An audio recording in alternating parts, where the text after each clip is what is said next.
Hello YouTubers, kind of giving you an update on this. I really don't have a whole lot going on.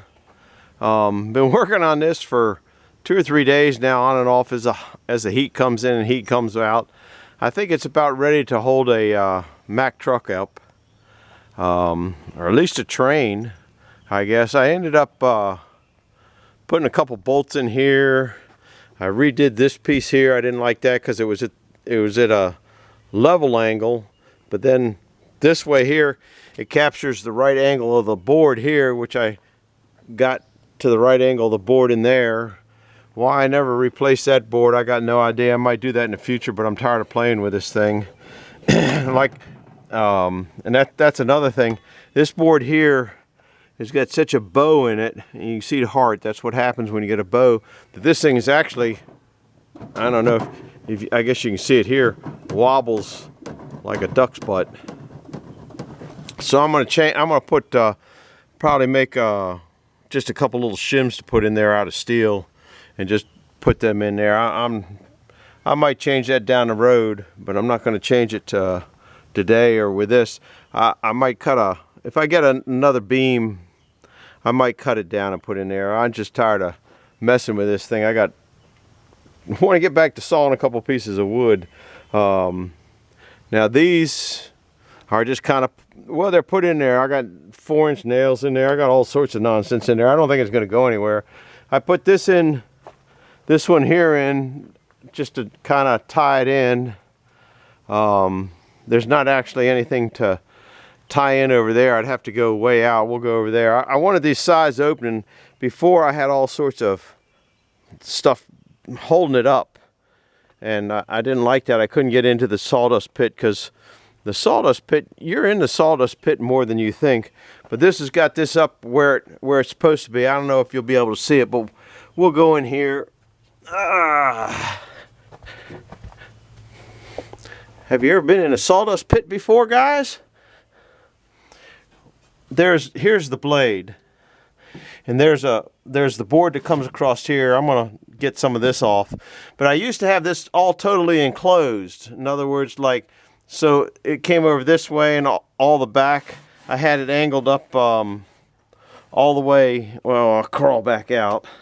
I also found some grease fittings down here that I guess I knew they were there. Can you see them? I might have to put some grease in them. It's only been, I don't know how many years. But here, I used to have this come all the way up here to catch all the sawdust and had it all trapped. But what happened was it would create so much sawdust in there that would catch the blade and take it back up over the top, worse than it does now. That it creates a real massive amount of wind.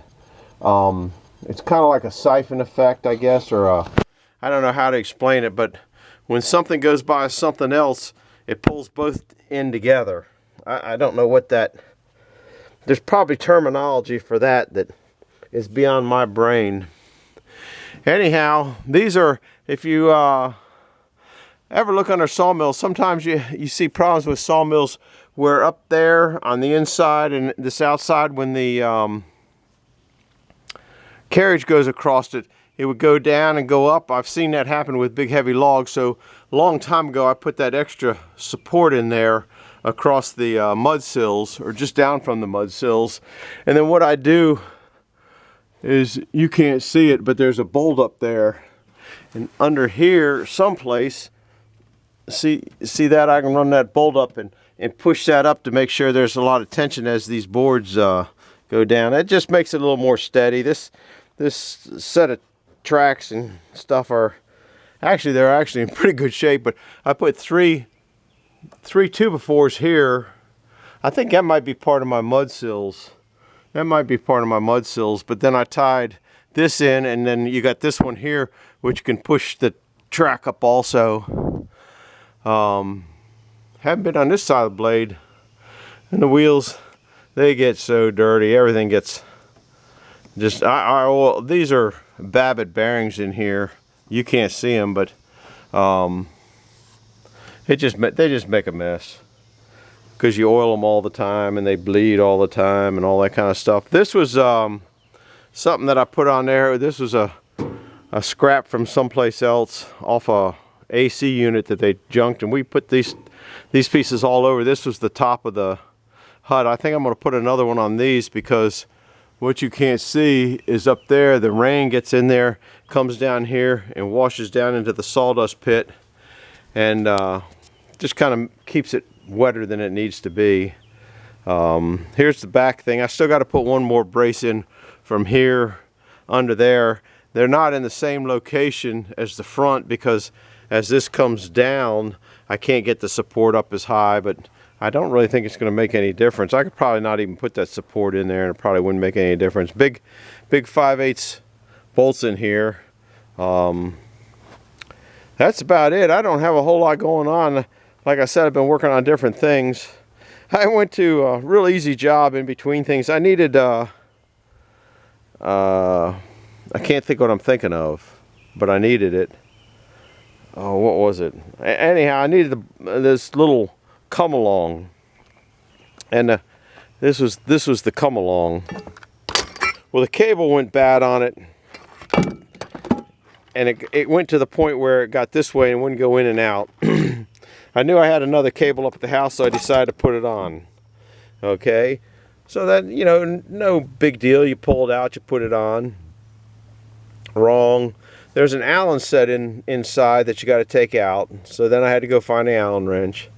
Then you pull this little nub out that the Allen wrench holds the end of the thing on. I don't know. It's kind of, so the new cable was 25 feet long, but this spool here wouldn't take a 25-foot cable, so I knew I had to cut it off. And it said in the instructions, you know, you got to cut it to size anyway, so that wasn't any big deal. And so cutting it wasn't any big deal. I used a whiz wheel, but I cut it and it didn't fit in because it was bigger than the hole that it had to go into. So then you had to solder it, and well, to get the solder, my little click torch was down at that Jeep because I'm still trying to get that distributor out. I worked on that a little bit today. That's why I got, can you see that boo-boo? The slide hammer caught me between, when it came up and hit, caught me between the slide and the hammer part, but that was a few days ago. But anyhow, this ended up taking about 2 hours to do. Here's the leftover cable. I was kind of thinking about running a cable from here up to that support over there, but you know something, I just don't feel like doing it. If I could run another support, probably wouldn't be too bad if I ran another support from up here down to this right here. But then that I got to duck every time I go in, but I might do that, and I kind of maybe take the chainsaw and cut that one high one off. I don't know how I got that in there, but well, I know how I got that in there. I put it in there. So anyhow, I'm gonna putt around with this. Another thing I did today, I don't know whether you're allowed to tell that on eBay. The squirrels are taking over. They're stripping the pear trees right now to the point where probably won't get any pears. Animals around here are just terrible, and I haven't, well, I guess I haven't shot any in a couple years.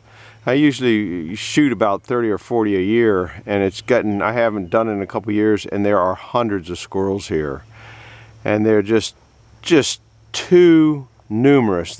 Now they're stripping the trees, stripping the pear trees. The pear trees are the first thing closest to the woods, and they just got to get under control. It's like the deer, and you know, so I got the small pew pew out and sighted it in. It's a 22, and so I'm out there and realized that the squirrels, they're in the trees. You just can't get them that way. So I'm going to have to set out a bunch of cannibar traps, probably. I guess that's the name of them, and get them that way, because you know, all the work I do to keep those daggone trees up, I just don't need everything taken away. So I spent a couple hours on getting it sighted in and playing around with it and waiting for one, and you know, nothing comes out when you want to, and I'm not a hunter. I don't like waiting on something.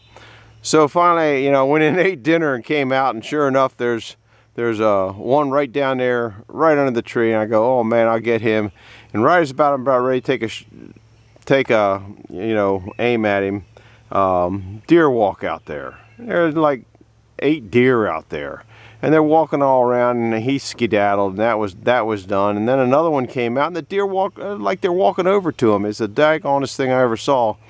But then one was close up to the house, and he got eliminated. So then I'm watching, and the next thing I know, another groundhog comes walking out of the barn down there. So that was number 6 this year on the groundhogs. And we feed the vultures and the eagles. We got a couple eagles that come over here right regularly.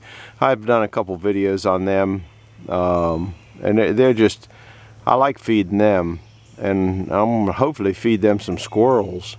And we've had hunters out, you know, to work with the deer, but you know, there's like, I don't know, 6 or 8 Bambis floating around here. They're cute as a button until they start, you know, sticking their heads through your fence and eating your tomatoes, so you have to put a double fence up to keep the daggone things out. It's just one thing after another. So anyhow, I really don't have much in the movie department tonight.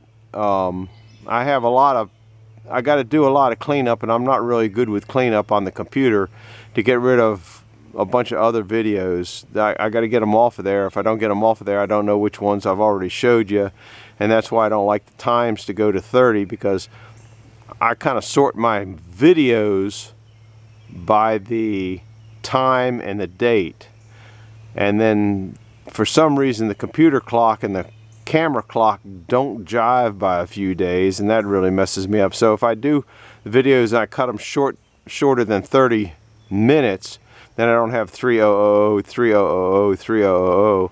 You know, I have a, you know, 2951 or 2953 or a 28 or something like that, and then I can find the movie and the date and then get it out of there, so I don't show you a double tape. So that's kind of what's going on. I'm busy. Oh, the other tire is leaking. A lot of people ask me about the tire, and it was leaking real bad around the sidewall. But yes, I should have checked that, and after I put it all together, I go, oh man, I didn't check it to see if there was a nail in it. But both of these have been going down, and they started going down about the same time. The other one was going down to where I had to fill it up every day. I haven't filled this one up in about a week, but I made an adapter to go on there. That's something else I did. We'll go up and look at this blade. After looking at that other blade that we changed the teeth in last night down at Jeffrey's, we'll go up and look at this blade. I think this is a number 3, and a number 3 blade is a little different. Takes a different tool to take them out, to put them in, or maybe you can use the same tool. But number 3s swing out real easy. I didn't really care for how hard those were swinging out. There might not be enough light here for you. I'll look real quick, see if it's number 3. I can't see, it's so dirty. I think it is though. No, I can't see. No. Yeah, it's a number 3. You can't really see it, but there's another hole. I don't know if you can see it. Maybe I get on the other side. There's another hole there. Let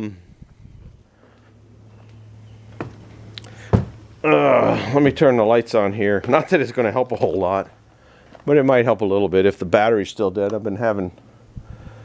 Didn't help a whole lot, did it? The number 3s, you can't, it's just too dark here to see. But the number 3 has 2 holes in it, one up here and one down here. And when you're screwing them out, when you're twisting them out, it pulls the shank out, which makes it smaller. And when you put it back in, it pulls it in on this side, which makes it smaller. So this tension in this shank, or whatever you want to call it, changes. Where the one that we had yesterday, the BF, it would pull it out this way, which would make it collapse this ring basically. But when you put it back in, it was shoving it this way, which was actually expanding the ring, making it in there tighter. If that makes any sense to you. These teeth here, you can't really, it's just too dark out here. It's about 8 o'clock. The sun's down, and those lights up there, they were put in the back, and they're not really.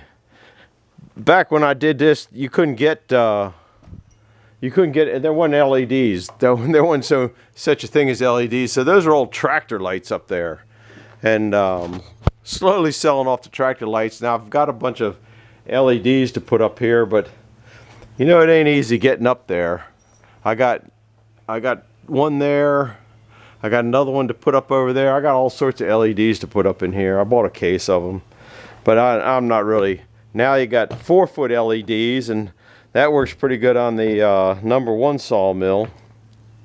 Anyhow, that's where we're at. Sun's going down. Kind of just rambling on. If I had, I don't know if I had a #3 shank over there where I could get it out, I'd get it out and show it to you. And maybe I'll do that on a movie down the line.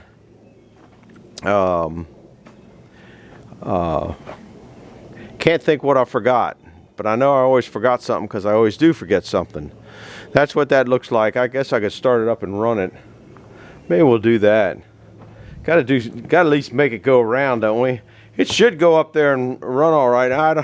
It looks like it's favoring that side. Not that it matters. If I put a smaller board in there, then I can straighten it out. It doesn't really matter. It looks a little crooked from down there. Let's start this thing up. At least we'll make it go around and get something here. See,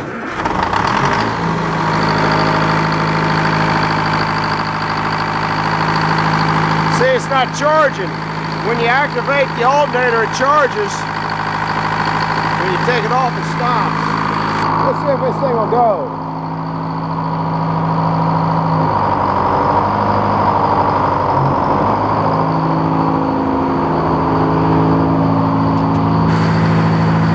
Yeah, it's going. Got a little bit of sawdust to take up too.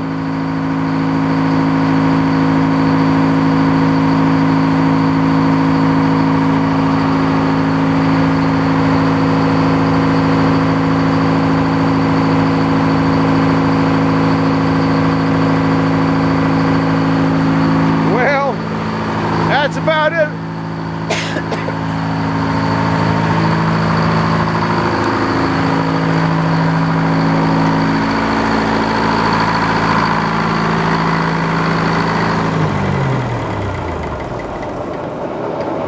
Not a whole lot of exciting there, was it? It seems to be working. It just, you can kind of see it down there. I just don't know how well it's going to, look at that pit, it's so clean. I don't know how it's going to work until you get it going. So that's about it. This I think I got a sawdust in my throat. That's about it for this one. Tried to get you something. Don't know what's going to happen tomorrow yet. Haven't got nothing on the plan book. So hit the like button, hit the subscribe button, hit the bell if you want to come back and see what else kind of goofy stuff is going on here. Over and out. Bye.